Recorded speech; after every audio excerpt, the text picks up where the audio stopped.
Puncak Jaya.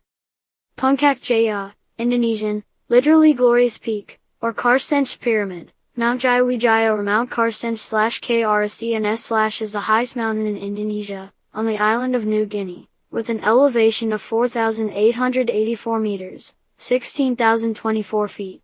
It is the highest peak of an island on Earth, and the highest peak in Oceania.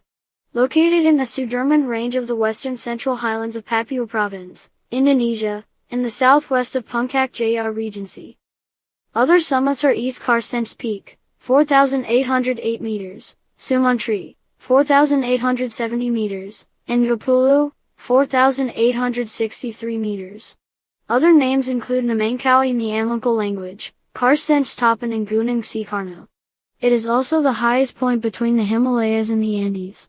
Some sources claim Papua New Guinea's Mount Wilhelm, 4,509 meters, 14,793 feet, as the highest mountain peak in Oceania, on account of Indonesia being part of Asia, Southeast Asia. The massive, open-cut Grasberg gold and copper mine, the world's largest gold mine, is 4 kilometers, 2.5 miles, west of Puncak Jaya.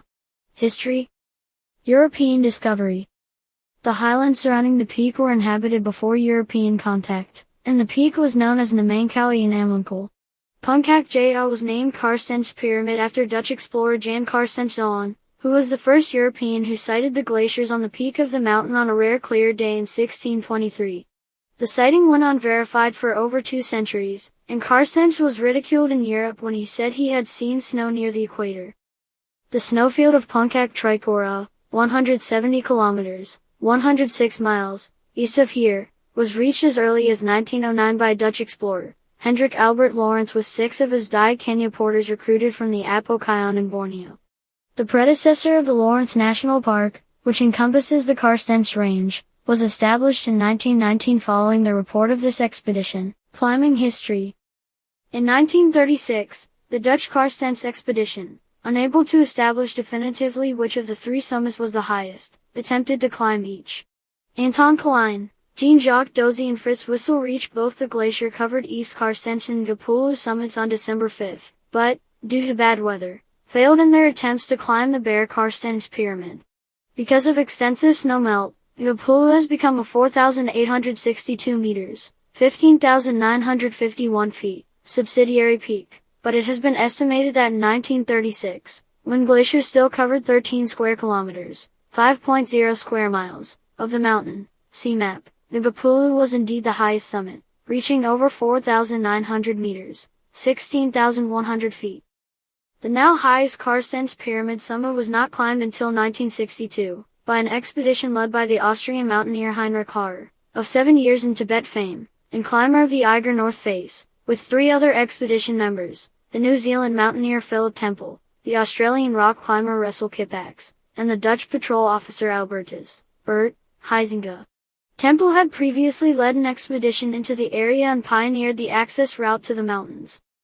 When Indonesia took control of the province in 1963, the peak was renamed Puncak Soekarno, simplified Indonesian, Puncak Soekarno, or Soekarno Peak, after the first president of Indonesia. Later this was changed to Puncak Jaya. Puncak means peak or mountain and Jaya means victory, victorious or glorious.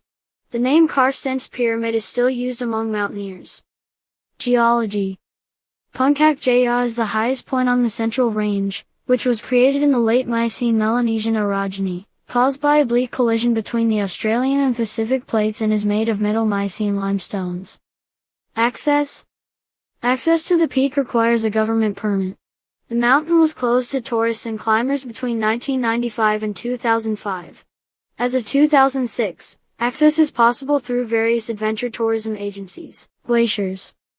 While Puncak Jaya's peak is free of ice, there are several glaciers on its slopes, including the Carstensz Glacier, West Northwall Fearn, East Northwall Fearn and the recently vanished Maren Glacier in the Maren Valley. Maren is Dutch for lakes.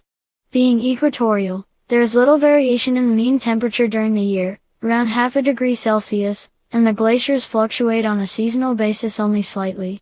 However, analysis of the extent of these rare equatorial glaciers from historical records show significant retreat since the 1850s, around the time of the Little Ice Age maximum which primarily affected the northern hemisphere. indicating a regional warming of around 0.6 degrees Celsius, 1.1 degrees Fahrenheit, per century between 1850 and 1972. The glacier on Puncak Jaya and the Moke Mountains disappeared completely sometime between 1939 and 1962. Since the 1970s, evidence from satellite imagery indicates the Puncak Jaya glaciers have been retreating rapidly. The Marin Glacier melted away sometime between 1994 and 2000. An expedition led by paleoclimatologist Lonnie Thompson in 2010 found that the glaciers are disappearing at a rate of 7 meters, 23 feet, thickness per year, and in 2018 they were predicted to vanish in the 2020s. Climbing. Puncak Jaya is one of the more demanding climbs in one version of the 7 summits, despite having the lowest elevation. It is held to have the highest technical rating, though not the greatest physical demands of that list ascents. The standard route to climb the peak from its base camp is up the north face and along the summit ridge, which is all hard rock surface. Despite the large mound, the area is highly inaccessible to hikers and the general public. The standard route to access base camp as of 2013 is to fly into the nearest major town with an airport, Timika, and then take a small aircraft over the mountain range and onto an unimproved runway at one of the local villages far down from the peak. It is then typically a 5-day hike via the jungle route to the base camp through very dense rainforests and with regular rainfall, making the approach probably the most miserable of the 7 summits. Rain during most days of the hike inbound and out are not uncommon. Unlike the other 7 summits, if one sustains an injury on the inbound hike, there is little or no ability to get rescued via helicopter. Anyone injured must evacuate by foot over very difficult and slippery terrain. The descent from the peak's base camp can take 3 to 4 days. Anecdotally, it appears most injuries occur during the descent due to a combination of exhaustion and difficulty controlling hiking speed on the wet and slippery terrain.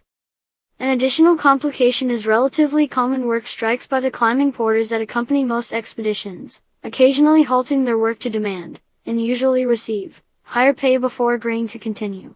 The one-day summit bit is technically challenging for those with little rock climbing experience, and it can be quite cold with temperatures at or below freezing near the summit.